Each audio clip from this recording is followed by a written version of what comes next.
I've probably never really mentioned it before, or perhaps it just never seemed relevant, but our mission statement here on the channel is that I show you interesting things and we talk about interesting things.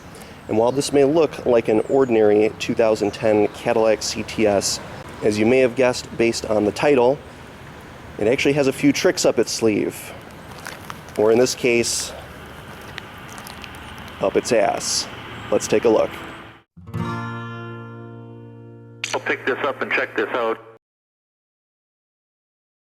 I'll talk about the design and we'll go on our tour here in a little bit. But first, let's take a quick montage on background and specifications. The CTS rose out of the ashes of the critically unacclaimed Catera, which itself was an import model rebadged from one of GM's foreign divisions. Catera was rear-wheel drive and V6 powered, but looked like a Chevrolet Malibu and had production quality on par with one. It was marketed as the Caddy that zigs, but was actually the slowest Cadillac in production until the Escalade came along. Obviously, by zig, they were referring to the handling, which I'm sure it did just fine at, but this was a Cadillac that nobody wanted, and it was made redundant by the existing Seville model, which was a superior product in almost every way. In 2003, my parents' generation was introduced to the CTS that we've come to know and love today, thanks to the Matrix trilogy, and the onslaught of epic advertising that would follow. A legend reborn.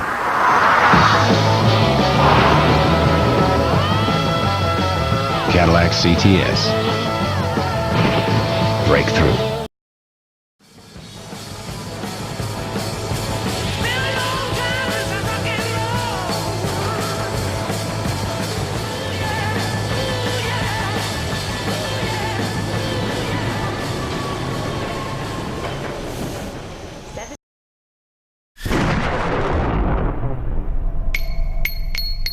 Bang.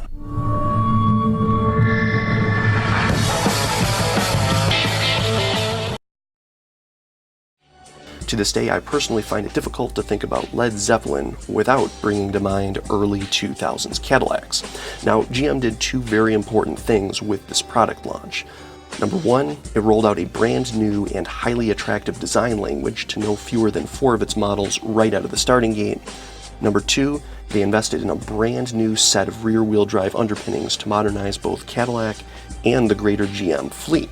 The investment was costly, but the results were positive, and even whiny foreigners from mainstream automotive publications lent an ear to the new platform.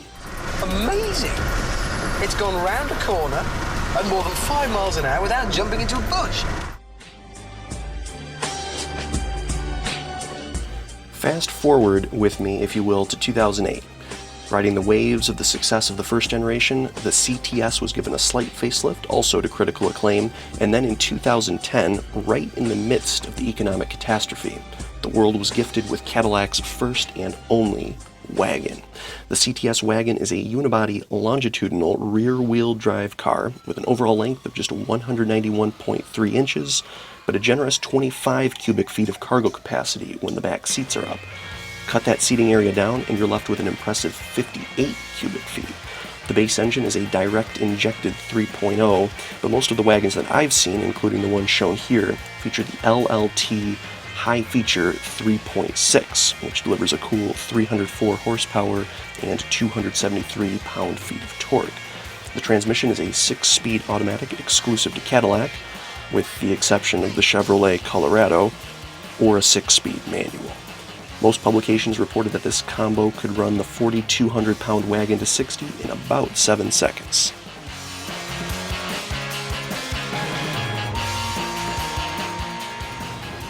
And with that out of the way, it's worth mentioning that I'm definitely not an automotive journalist, but I do have a little bit of historical perspective on this. This was a brand new product back when I was in high school.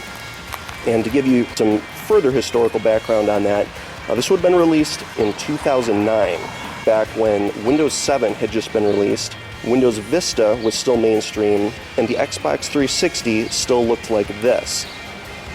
Now granted, automotive design usually leads software design by 3 to 5 years, but I'd argue that this was probably closer to 5 to 7 years ahead.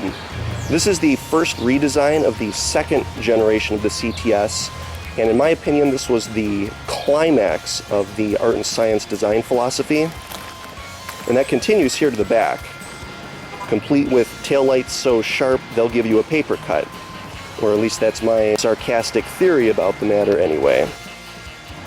Now, I think when they designed this thing, they knew it was going to be a limited production run thing, but perhaps they didn't know just how limited.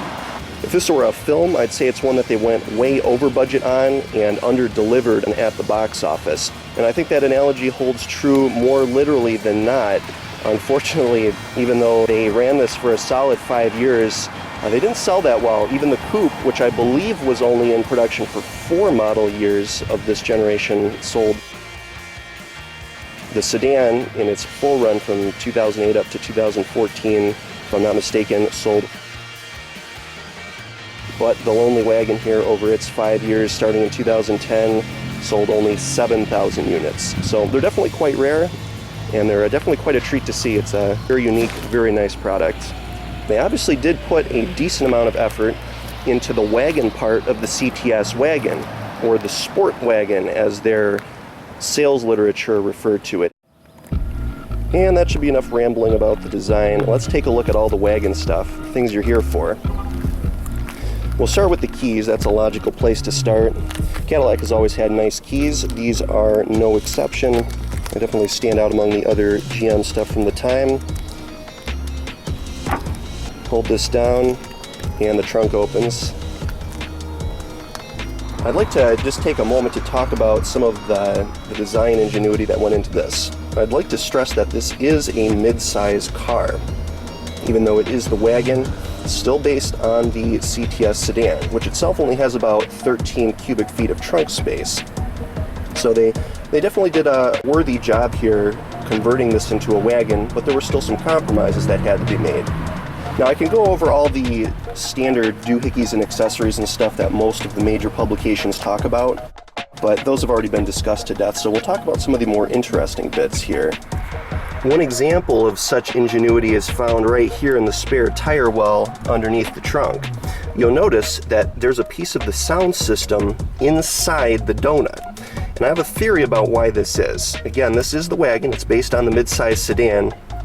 The wagon is actually, if I'm not mistaken, a nose shorter than the sedan, so they were definitely pressed for space here in order to still make this a worthwhile wagon. I have a theory as to how part of the sound system wound up here in the spare tire. And that theory goes like this. They were in the design studio, and at some point somebody said, hey, where are we going to put this piece of the sound system? Normally it would go behind the back seats in the sedan, in that shelf back there, but obviously we can't put it there in the wagon because it's a wagon. And then at that point, one engineer frantically looked around the design studio where they presumably had pieces of the car strewn about. He rolled over a spare tire and said, hey, this thing is the same size as that piece of the sound system. And they said, yeah, let's put it in the spare tire. And of course, the rest is history. Now, of course, we went over the seats, but it does deserve mention that they do fold, and they fold selectively. On one hand, you can lower the larger seat, have room for 3 occupants and a bit more cargo space. Or you can fold the small one down, have a little bit more trunk space, and theoretically, room for 4 passengers, although I use that term very loosely because one of your 4 would have to be a doll or perhaps a very small cat. While we're here in the back seat, we'll talk about that. I think it scans worse on camera than it does in person. The back seat is worn. Based on all the gross hair and stuff, I would have to venture a guess and say that there's a few possibilities here, the most likely of which is a disgusting dog. It's also possible that young children sat here, or that sunlight may have come in from the Vista Dome. Another one of those useless features that I don't really care about that much, but because it's here, I'm kind of obligated to mention it. As far as the back seat goes, I'm not going to sit all the way in because I don't want to get the interior dirty. I can tell you that my dome does still hit up on the ceiling right about here, where presumably a gross dog's dome did the same thing. But I would imagine that this does have slightly better headroom than the sedan.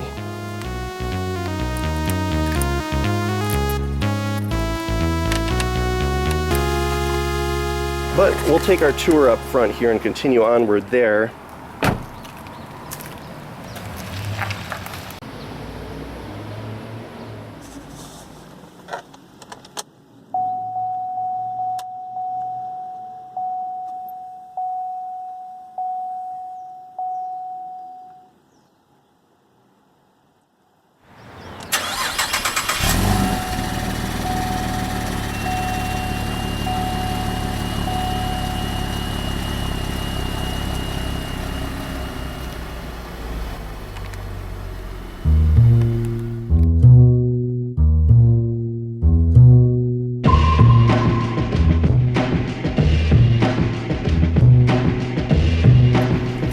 And I'll just kind of shut up and play with some of the goodies here for a little while. This is what it looks like when the radio is off and the screen is extended. We'll go over the radio here in a little bit. I do have a test audio CD that was, well, you'll see, it was based on my old Windows XP 64-bit ISO. It was the only CDRW that I had that I could erase. The controls are pretty logically laid out here. I'm concerned that my knee would definitely be in this area while driving. The HVAC controls are split between here, here, and over there for the other side. We do have ventilated seats here, and they do work. As to the efficacy of them, I will go over that in greater detail here in a bit. The angular design carries over to the interior, complete with these swoops in the doors. You got the little Cadillac angle there on the seat. That emblem is stamped all around on the interior, including on the little trinkets and buttons and stuff. You got an accessory power outlet there, cup holders. Now the center console has a couple positions, one here for cell phones and another smaller one here for other goodies. It's actually really small. Unlike my daily driver, this car actually has an excuse that is valid for a small center console, and that this is a rear-wheel drive car. The drive shaft is under there. And now we're going to take a brief moment for a quick mid-video rant. Actually, 2 rants. You'll get 2 rants for the price of one here. My first rant is relating to all-wheel drive. This is the rear-wheel drive version of the 3.6 trim for the CTS Wagon. There is an all-wheel drive variant of this, both for the Wagon and for the sedan. However, I would like to go on the record to say that all-wheel drive, in my opinion, doesn't serve much of a purpose.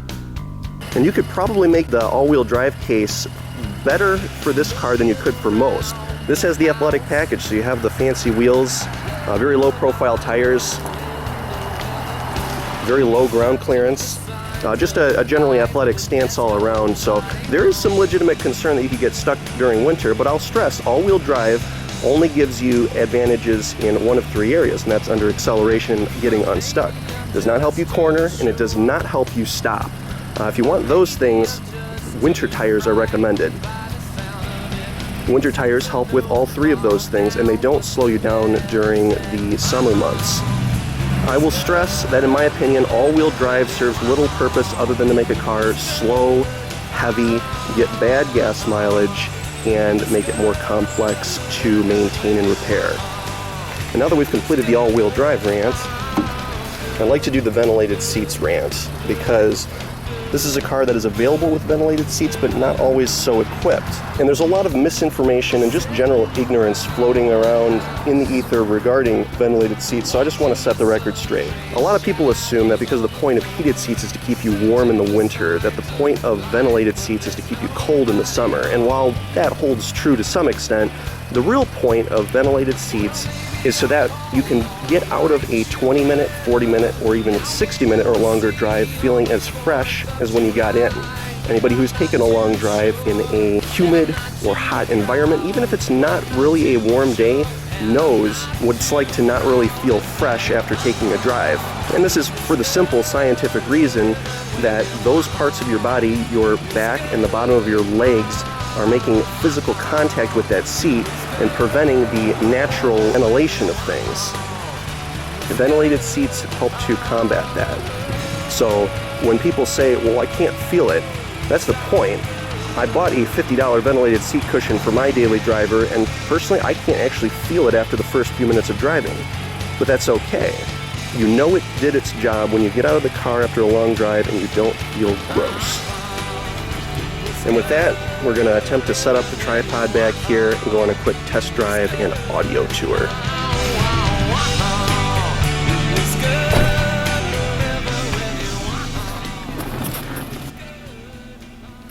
Back to the shack test. We'll be underway here in a little bit. We'll fire up the ventilated seats. I'm going to give you a full report on that at the conclusion of the review here. In terms of visibility, I'm going to be honest, as I'm looking around here, it's not awesome. That was nothing that we didn't really expect already.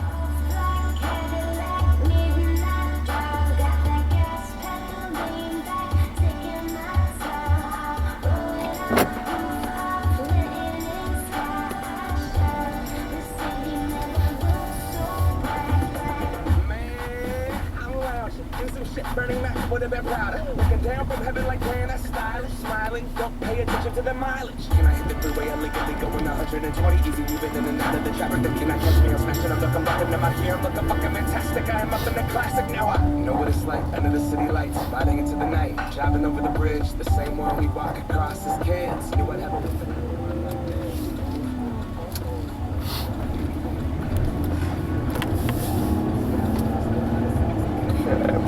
I'm going to try to drive in a way that does not send the camera flying, so we're not going to really put this thing to a serious test, but we'll give it our best shot here.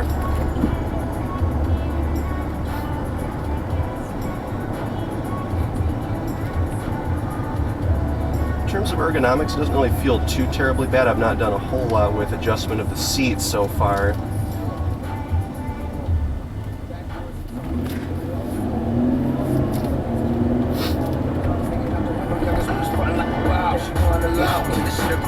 so you never know. So we cruise for minutes, my nigga fuck the limit. Got a window tinted for sure, gangsta in the side to the gas is finished. Cute.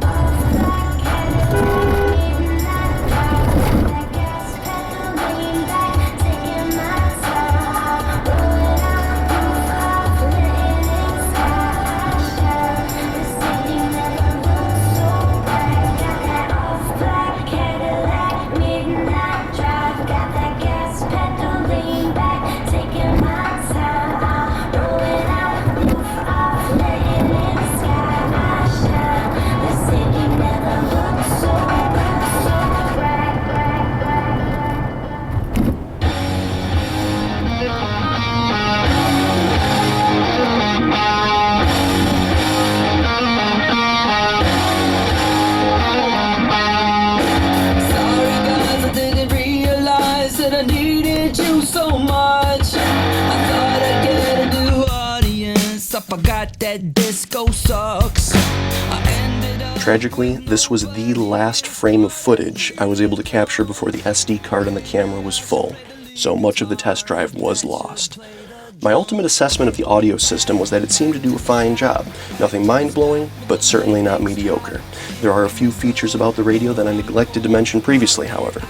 As you've seen, it will obviously take a CD-RW, but it'll also play WMA and MP3 encoded files off of either the CD drive or a FAT32 formatted USB storage device, up to 320 kilobit per second. It can also stream audio off of an iPod. Now, there is no FLAC support, so if you want the best possible audio quality, you'll still need to burn that as a conventional audio CD. The interesting part is that the system does have a small hard disk drive that allows for time shifting and even recording of live radio or copying of audio from a USB drive. It can also rip audio CDs, although the encoding and compression is not widely known.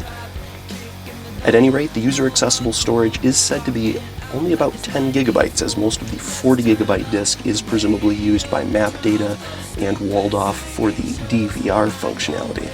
Like many 2010s, this vehicle also offers built-in Bluetooth functionality, but I should mention that it is only for voice calls.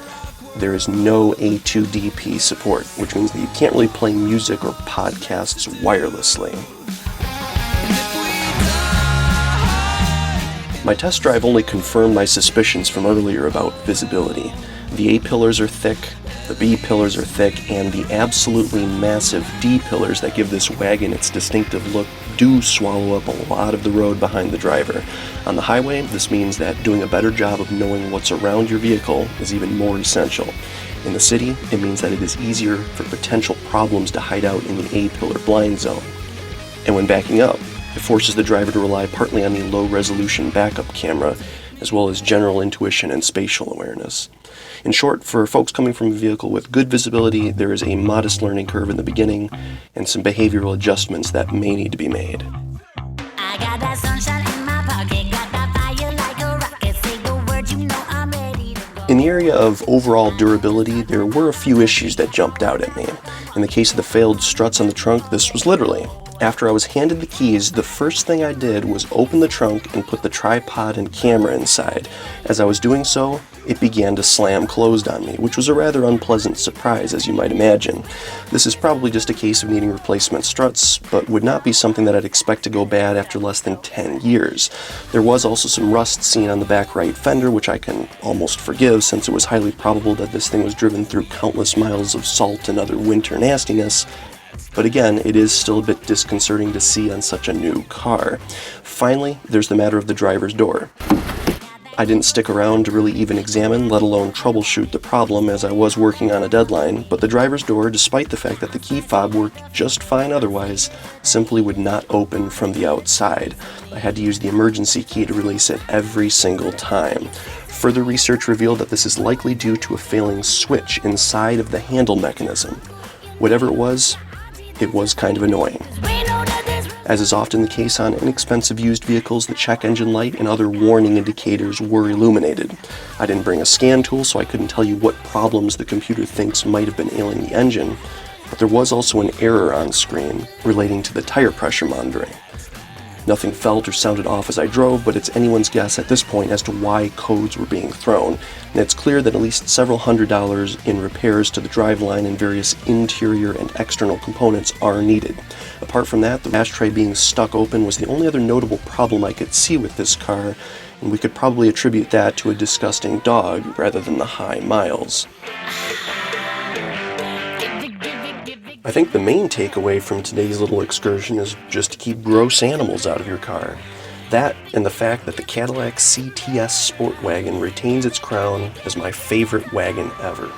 While this one will need a little bit of help with the door handles and trunk struts in addition to whatever is ailing the powertrain and tire pressure system, it has held up reasonably well over the course of its 10 years in existence and 280,000 miles on the road. It is definitely one of the rarest modern Cadillacs that I've ever heard of, but also a real treat to be able to experience, and you never know when or where you'll see one, but it's always a joyous occasion if you do. Case in point, as I was in the parking lot across the street from the dealership filming this very review, a man, seen later in the video, walked down the sidewalk and commented, "Nice car," to which I responded, "Thanks." Even the local police turned around in the drive to get a closer look at it.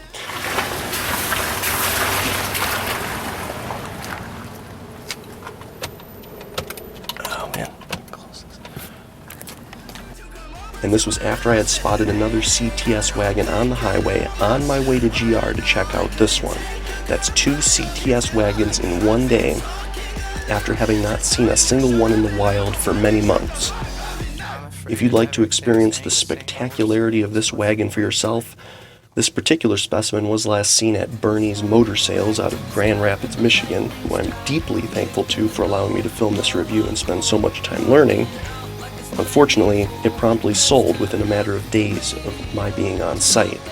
I'll leave a link to an archived copy of the original listing in the description for historical purposes. And as always, thanks for watching.